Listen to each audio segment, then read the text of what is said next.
Hello, everyone. This is Balkan Devlan, Associate Professor at the University of Copenhagen. And this is my fourth interview for the course, Thinking the Unthinkable, from Black Swans to Existential Risk. Today, I'm joined by Dr. Seth Baum, the Executive Director for the Global Catastrophic Risk Institute. He is also a research affiliate of the Center for the Study of Existential Risk at the University of Cambridge.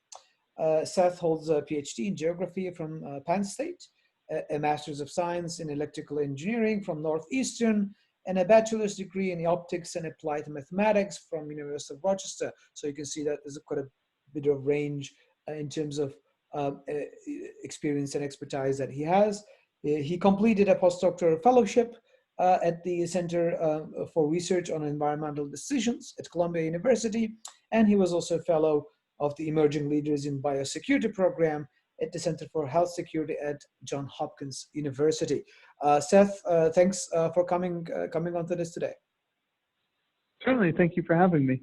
So let me start by asking you about what I generally ask in these interviews. Tell us a little bit about your background and how you end up getting involved in global catastrophic and existential risk field. Well, I have a bit of a dual background going back to even as an undergraduate. I studied engineering, as you noted in the very kind introduction, thank you. And at the same time, I was doing a lot of extracurricular activities that were broadly oriented toward trying to make the world a better place. Community service, involved in like the environmental student group, things like that. And as I got further along, I wanted to take those two things and put them together. There was a sense in which I was almost kind of living a double life, if you will, being like an engineer by day and a do-gooder by night.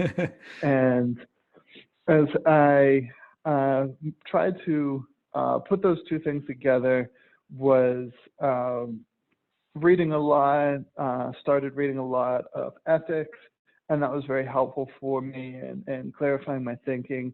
Ultimately did the PhD in geography, which was a great opportunity because it allowed me to kind of keep one leg in natural science and engineering while also having one leg in social science and ethics and policy and things like that. And so now I would say I work broadly in science and technology policy, with policy kind of broadly construed being things that governments do, but also things that people outside of governments do. Like we can even have like our own personal policies for how we do things. And a lot of people who work in science and technology policy have the same sort of background, stories that are quite similar to my own. With respect to the catastrophic risk, how that became my own primary focus, that followed fairly directly from the ethics that I was interested in, remain interested, remain thinking is very important.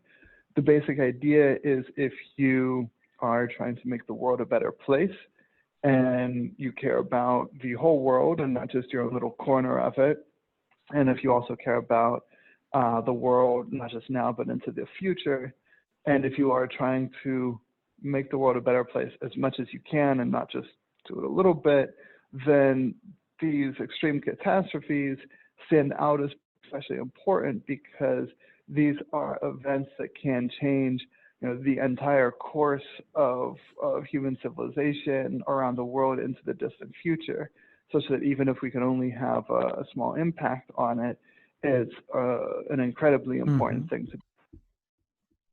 Oops. Okay, we get a little bit of a drop call right there. So Seth, could you just go back and talk a little bit more on the how this actually affects the future? Yeah. So basically, even if we can only have a small effect on the risk of such a large catastrophe, they're so important that turns into a really important thing for us to be doing, and that's why I have chosen this as the area for the focus of my work. That seems to be one of the common threads whenever I talk with people, that the desire to do to create a better world, or at least contribute to a better world, and not on the short term, but in the very long term, in this particular field. So that seems to be a very common sort of motivation for a lot of people. A lot of people getting into this. The second thing I want to sort of ask you is that, of course, there's a huge amount of possible potential global catastrophic and existential risks, ranging from super volcanoes to malignant AI to nuclear war to synthetic biology. If you sort of need to prioritize among them, or which ones you tend to be more concerned about, let me put it that way, if you look at that broad map of potential risks, which makes you, keeps you awake at night? So it's an interesting question, and this is something that comes up a lot where people are interested in, so which risks should we be the most worried about? And I actually don't think that that's the right way of looking at it. I would say what's ultimately important is not the risks themselves, but what we can do to reduce the risks. If you have a risk that's extremely large, but we have no influence on it, the fact that it's so large is kind of beside the point. There's nothing we can do about it. We should focus our attention elsewhere. And so likewise, you can have a smaller risk that we have a lot of potential to influence, and that can be more worthy of our attention. And so in terms of which risks are most worthy of our attention, that depends a lot on the particular opportunities that each of us has. And so some people who come from certain backgrounds might be more capable of working on certain risks. As a good example, so the risk from, say, asteroids or from volcano eruptions, we understand to be relatively small, in that the probability of an extreme asteroid impact or volcano eruption within, say, the next 100 years or whatever period of time it might be, that probability is relatively small. Now, some of the other risks, the probability is harder to pin down, like what's the risk of a nuclear war? It's really hard to say. But we know that, or we're fairly confident that the risks from the asteroids and volcanoes seem to be relatively small. But if you happen to be a volcanologist, an expert in volcanoes, then that may still be where your best opportunities happen to lie. My own work, the two risks that I have had the most involvement in are artificial intelligence and nuclear weapons. I also did a lot on climate change during my PhD program. And that's actually my PhD work. That's actually a good example of this. Regardless of whether climate change is a bigger risk or smaller risk relative to these other risks, it happened to be a risk that provided really good opportunities for me as a PhD student.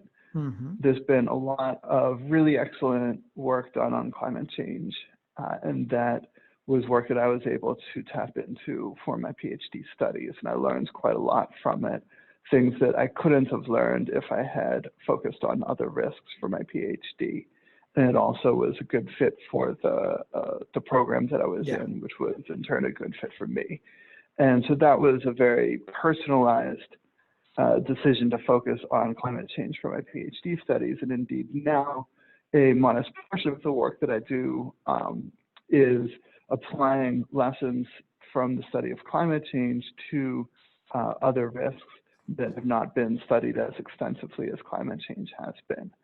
So that's not really an answer to the question that you had asked, but it is the way I would encourage people to look at it, to think in terms of the opportunities that they have, and not strictly in terms of the size of the risk themselves. Of course, all else equal, we should focus on larger risks instead of smaller risks, but we also need to think in terms of where our best opportunities are. Exactly. One thing that came up in a couple of the conversations, both with Phil Thorez and David Mannheim previously, was the fact that it is also beneficial to think of these as a risk matrix, in the sense of how they sort of relate with each other and make certain risks increasing others, and while perhaps decreasing certain other potential catastrophic risks. So do you think it's useful to think in terms of this interdependencies or interactions between possible catastrophic risks, and studying them in that way, instead of continuing to focus on discrete risks, which was normal in the initial stages of this very young field, but as it matures more, perhaps should we think more interactively how they relate to each other? Yeah, and this is why I think it's important to focus on the actions themselves as opposed to the risks. You can have actions that affect multiple risks. Prominent example in recent global events is with the use of nuclear power for electricity. This is something that can reduce greenhouse gas emissions and reduce the risk from climate change, but can also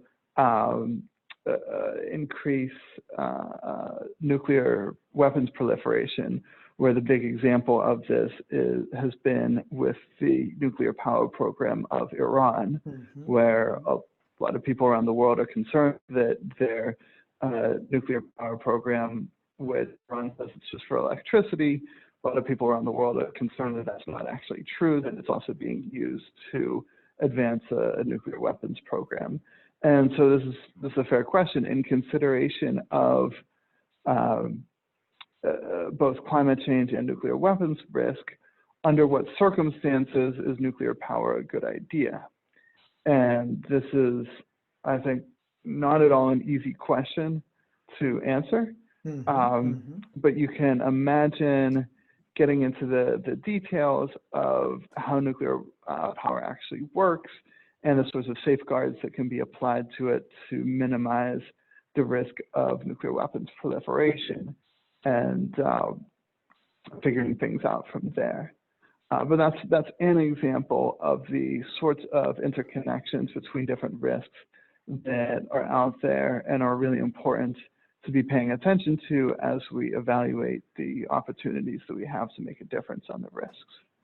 Let me take this opportunity then to pivot to another question, which both the students and everyone in the field sort of grapple with, and that's the question of methodology and methods and how to deal with these. I mean, in certain risks, as you highlighted, we do have a fairly good sense of what the base rates are, how often these things happen, etc. But on others, we really don't have any data at all, such as the AI alignment problem and so on and so forth. And by definition, they never happened, and thus we don't have any basis to go back and check it out. How would you? What sort of methods and ways of thinking about these risks, the probability and of these risks, as well as dealing with them, that you find in your work useful and promising?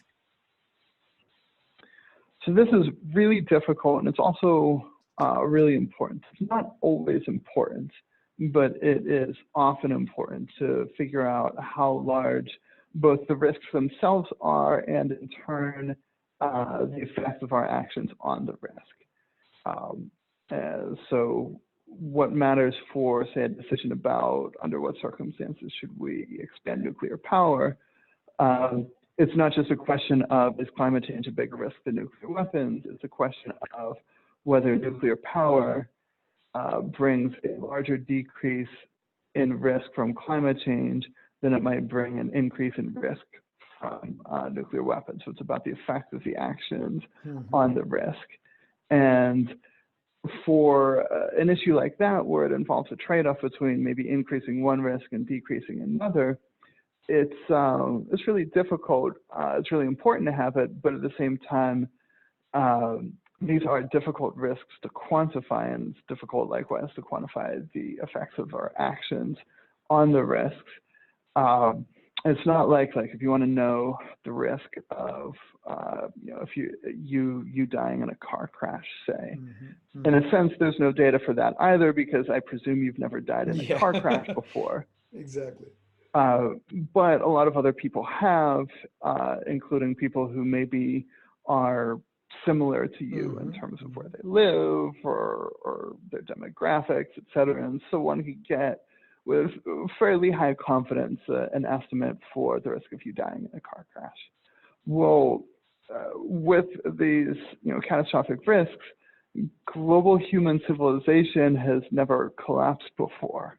Yeah. And we haven't even had anything close to that. We've had things that are reminiscent, like there have been collapses of historical civilizations that are much smaller and much less economically and scientifically, technologically advanced scale. But this hasn't happened before. Yeah. And so that makes quantifying the risk quite a lot harder. You don't have the data that you would like to have. So what can we do? Well, you can pull together the data or the information that we do have. What's the difference between data and information? We might say data is like incidents of this type of event happening before, like people dying in car crashes. And information is other things that might be relevant for it, like for you personally, what type of car you have, if you have a car. What are your driving habits? That's other information that might not be data per se. We might not have data for past collapses of global human civilization, but there's certainly a lot of information that we do have that's relevant for understanding the risks. And we try to pull as much of that together as we can.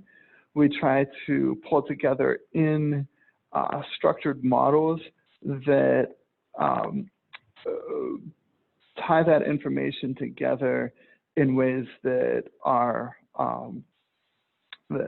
relevant for quantifying the risks. So a risk model might map out the sequence of events that it would take to end in some catastrophe scenario, and you can take the information and map it to different steps in that sequence of events and use that for quantifying the overall probability.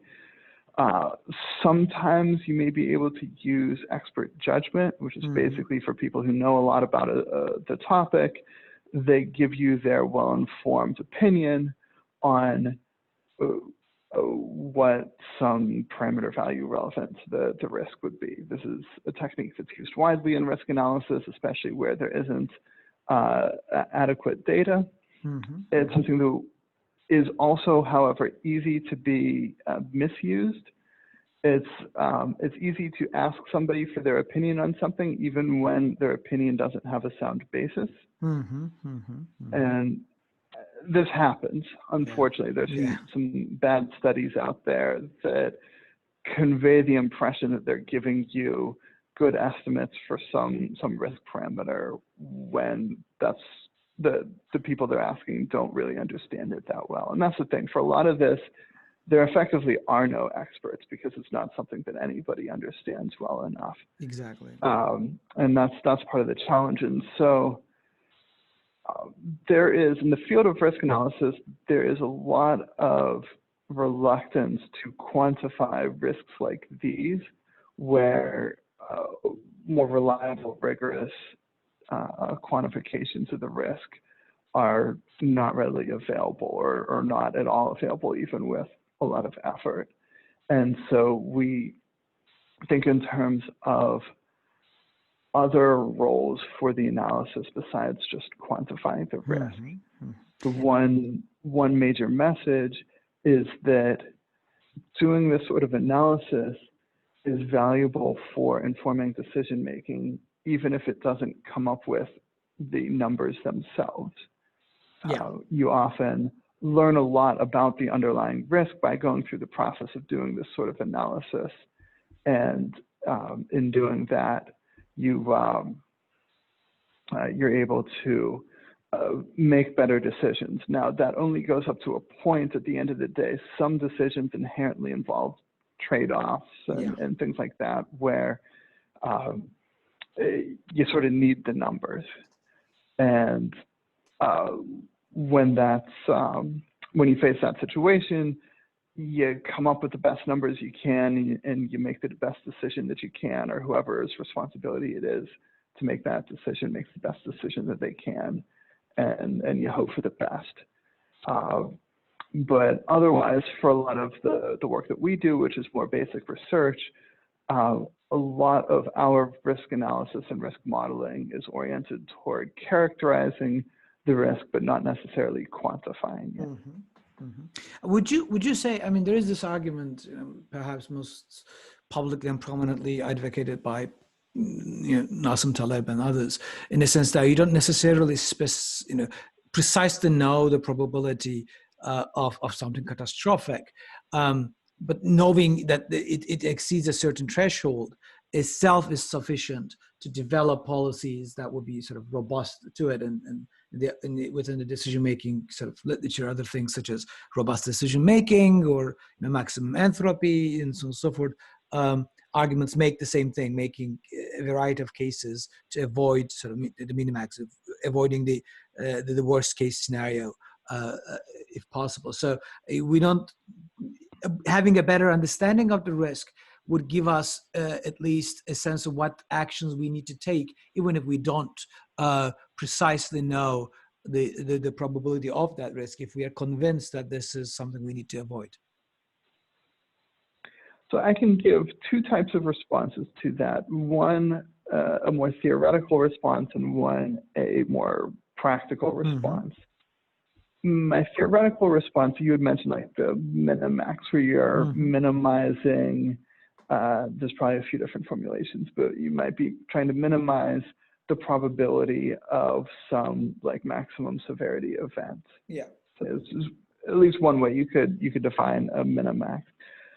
Nothing I've ever seen in all the work on this sort of thinking has been, for me, at all convincing that we should change our basic decision principles because of extreme risks that are highly uncertain, et cetera, et cetera. Mm-hmm. That if we thought minimizing the maximum probability was a good thing, even without all this uncertainty, then we're still going to think it's a good thing. If we thought a different decision criterion, like maximizing the expected value, which is what I would recommend, that's still going to be a good decision criteria. And the reason for that, I would say, is that how we make decisions is ultimately a matter of ethics. Yeah. And the ethics is based on principles that are not changed by these sorts of situations. These situations can make it more difficult to figure out what the right thing to do is, but they don't change the fundamental principles underlying how we think we should be making decisions. So the expected value maximization is based on fundamental principles of equality, where we are, valuing everyone equally, and in cases of uncertainty, we're evaluating everyone's chance of certain outcomes equally, and to weight larger chances more, because that would be equal to everyone and everyone's chances. That's not the most eloquent explanation of the ethics of expected value maximization, but it's to that effect, and I don't think that's changed at all. Yeah. So that's the theoretical response that I would give. Now, the practical response is to say that despite that theoretical point, there's a lot of very good practical advice that's out there from this sort of thinking. So in terms of being cautious in how you approach things, in terms of trying to come up with actions that work well across a wide range of possible outcomes. When you're really uncertain about things, if you can come up with something that works well, regardless of how things turn out, then that's really attractive. It's not necessarily more attractive than other things that you could be doing, but it's nonetheless that's a really compelling thing to be looking for. So, for example, with these extreme global catastrophes, one type of action that can be taken is to improve the resilience of civilization, whether by making it less likely that civilization would collapse in the first place, or alternatively, by making it more likely that if it does collapse, then people could rebuild. And the actions that one might take on that are often fairly similar across a wide range of risks, which is to say that it doesn't matter what would threaten civilization, we're going to want to take the same steps either way to keep it in place. Steps like making sure that there is good local self-sufficiency, such that if local communities get cut off from global supply chains or what have you, they're able to keep things going on their own. That's something that we're seeing even right now with the ongoing pandemic, that there is more emphasis on local production, not total emphasis on it, but the same basic thing holds across a pretty wide range of scenarios. So having local self-sufficiency is something that's valuable across a wide range of catastrophe scenarios, which makes that an attractive option, even given extreme uncertainty about which catastrophe scenarios might be more likely. There's a sense in which that uncertainty doesn't matter because you're going to want to do the same thing either way. Regardless, exactly. Let me use this as a segue to get into one of the other questions. And that is, of course, in everyone's mind, the whole pandemic issue and COVID-19 and whatnot. And I mean, we did talk with other people as well, in the sense that this is not a global catastrophic risk, or it can be seen as such, but not necessarily the way when super pandemics are talked about. But what can this field, the research on this, can tell us about sort of the ongoing crisis we have, and what we should do and what we should not do? Well, so first, the question of whether this rates as a global catastrophe, the answer is it depends on how you define global catastrophe. Yes. And there are a lot of definitions out there. This exceeds the threshold for some of those definitions, but not all of them. The simple example I like to give is we can imagine an event that causes the death of one person on every continent. That's like 5, 6, 7 total people die. It's global in its geographic scope. It's certainly catastrophic for the people who are affected by it. So in that sense, you could maybe call that a global catastrophe. Of course, that's much smaller of an event than those of us who work in global catastrophic risk are accustomed to thinking about. But by that, very modest definition, obviously the ongoing pandemic rates as a global catastrophe, and then some many times over. Other definitions might define it in terms of like the collapse of global human civilization. And it does not look like this pandemic will have that result. It's bad, but it's not that bad. And that's, I think we can say that with a pretty high degree of confidence. And maybe with a little bit of effort, we could imagine scenarios, ways in which it could get that bad, but those would have to be some pretty obscure scenarios. That's not the direction that this seems to be going in, quite fortunately. Yes. So then there's the matter of what does, I guess there's two things we can talk about. One is, what does the field of global catastrophic risk have to offer the world for handling the ongoing pandemic? And likewise, what does the pandemic teach us in terms of the overall study of global catastrophic risk? Yes. To the first question, what do we have to offer? Well, it's so first of all is this perspective that extreme scenarios are worth taking seriously now. There's a sense in which that ship has already sailed, because now everyone's taking this seriously. It was more, in the previous months or years or so before this, got overwhelming global attention, that point would be more salient. That previously it was only a small portion of us who were thinking in terms of these extreme catastrophe scenarios, and now it's the thing that is dominating everyone's life. And so that's one. Another is the importance of considering a range of risk factors. So what can we add beyond what, say, the public health experts already know about and are already talking about? So at least on my end, we're not the experts on things like social distancing and vaccine development and so on. There are other people who know that a lot better than we do. But we know about a mix of different risks. So this pandemic may be going on for a while, could even last for 1 or more years until a vaccine becomes available. During that stretch of time, other things could happen. So something that is probably worth at least a small amount of thought is, what if some other catastrophe happens while the pandemic is still going on? That's entirely possible.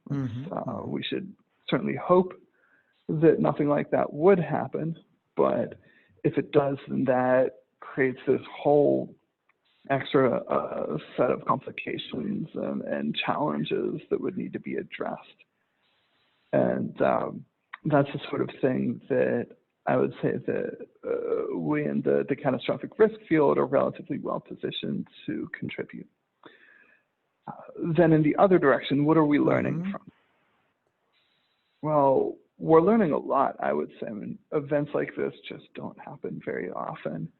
And even if it's not the sort of thing that would have the extreme severity that we might be most interested in, like the collapse of civilization, it's still got a lot that we can learn from like in terms of how readily society is responding to it. I've actually been, to a large extent, very impressed by the seriousness with which it's been taken, the people who are practicing social distancing even at great cost to their own lives, governments who are pushing for social distancing measures, even though that's causing enormous disruptions to the jurisdictions that the governments are overseeing.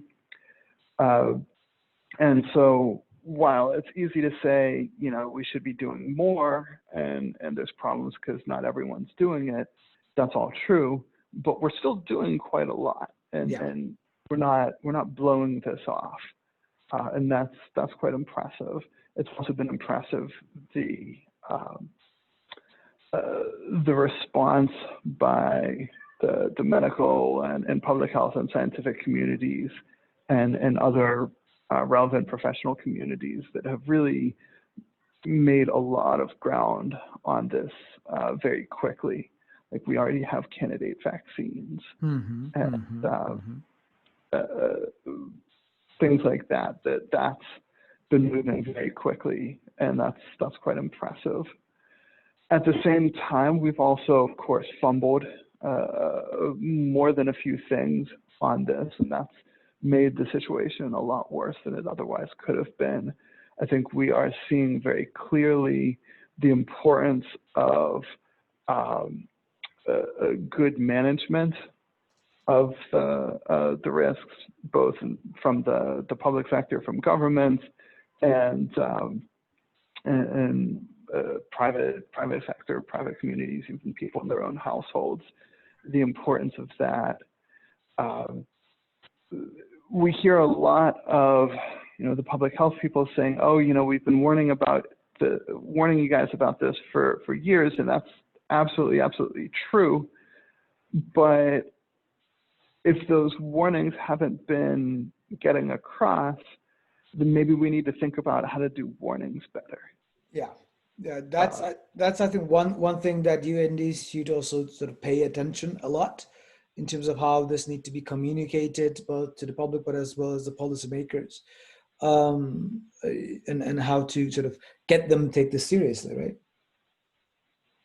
yes, and that's really important. And this you can tie this back to some of the methodology that we were talking about before, and the point about thinking in terms of the actions that we can be taking. It's really important to distinguish between the actions that would theoretically reduce the risk and the actions that actually would reduce the risk in the world that we actually live in. Mm-hmm, mm-hmm. And writing some paper in some journal or making some statement that this risk is really important can actually reduce the risk, but does not necessarily actually reduce the risk. It's essential to factor in who is supposed to be receiving that message and doing something with it. How do they, what sort of messages would resonate with them? What sorts of actions are they able to take given their constraints in terms of whatever institutions they work for, or their perspectives, their worldviews, how they think about things, what sorts of people they tend to listen to in the first place, and so on. We shouldn't just assume just because we have some measure of expertise on topics that people are going to follow what we say. Because often our words only speak to a portion of the overall decisions that people face. I think that's the important thing I think we need to sort of keep in mind is sort of the epistemic community or the expert community is that these you can speak truth to power, but you need those levers of power to be able to carry that to the practical aspects, and not doing or not taking into account makes it just an exercise in perhaps in theoretical purity, but not so much have the desired impact on what you actually want to achieve. Yeah, this is where it's important to keep in mind whether your goal is to do something like speaking truth to power, or if it's instead to make a difference on the underlying issue. Exactly. We don't need to be dishonest about anything. Mm-hmm. That's not. Okay, sure. With a little bit of effort, we can imagine, at least in theory, scenarios where we should be dishonest about it. But in practice, that's generally not what we should be doing, and we don't need to. But we do need to speak in ways that resonate with our intended audience. That's just basic communication right there. One last question before we sort of wrap this up. Given what we are going through, and as you point out, now everyone is paying attention to these sort of risks, at least in the case of pandemics. What would you suggest to, say, the students in this course, or more broadly, young researchers? This is a master's level course. That wants to get into this field. What sort of field, or what subjects seems to be sort of most promising, as well as what kind of skills you think they need to be sort of would be needed or will be valuable going forward for those who want to work on the field of global catastrophic and existential risk.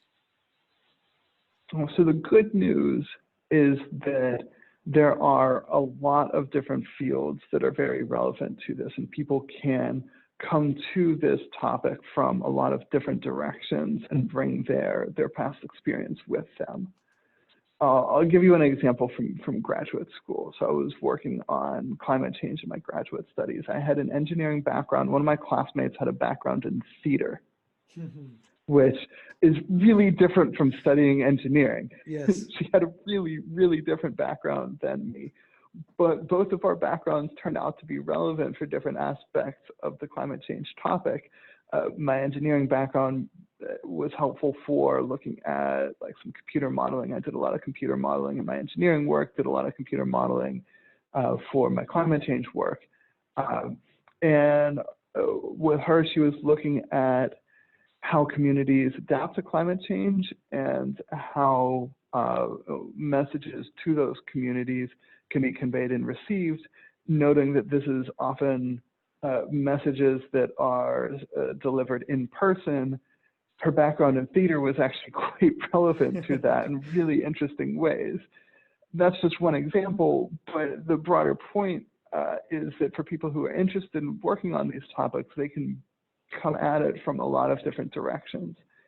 I think one pretty safe, reliable message is that if you are able to cultivate a relatively broad intellectual and professional background and skill set, then that will be advantageous. One, because the risks themselves are complex and multifaceted, and because of that, people who are able to work on multiple facets of the risk at one time are able to do more powerful work on the risk. But the other is that the more diverse your skill set is, the easier it is for you to fit into whatever jobs happen to open up at any given point in time. And so because of that, that's something that has a lot of value. And so that's one recommendation that I would give to people, is to develop a diverse skill set. And the other one would be to, as much as you can, try to focus on how decisions are made in practice and not just in terms of academic theory. And so having practical experience out there in the world working, whether it's in government or industry or wherever it may be, there's a lot of value to that, because it's too easy, I think, for people to get caught up in terms of how these things should be done in theory based on what they might be learning and their university courses and research and so on.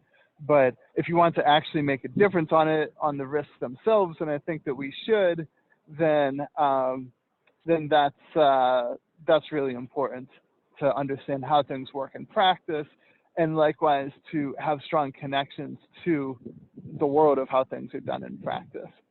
Because that's what's actually going to make a difference in this. I think that's an excellent point to end in the sense that the importance, going back to Aristotle, the whole idea of the different kinds of knowledge, episteme and techne and phronesis, which is basically the practical wisdom that only comes from experience of knowing how those are carried out. Is an essential, and we sometimes forget that within academia, particularly about how the importance of that tacit knowledge, that implicit knowledge that comes from doing things within a particular context, within a particular practice. And even if you don't have that practical knowledge yourself, and nobody can have the practical knowledge across all of the different areas, you can at least try to know people who do have it and be able to include them in the dialogue as thinking things through. Excellent.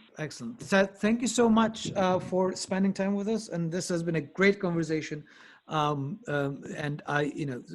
we talk about a lot of things and fascinating stuff, and I'm sure whoever is listening to this would learn a lot. So Dr. Seth Baum from Global Catastrophic Risk Institute, thanks for being with us today. Great. Thanks for having me.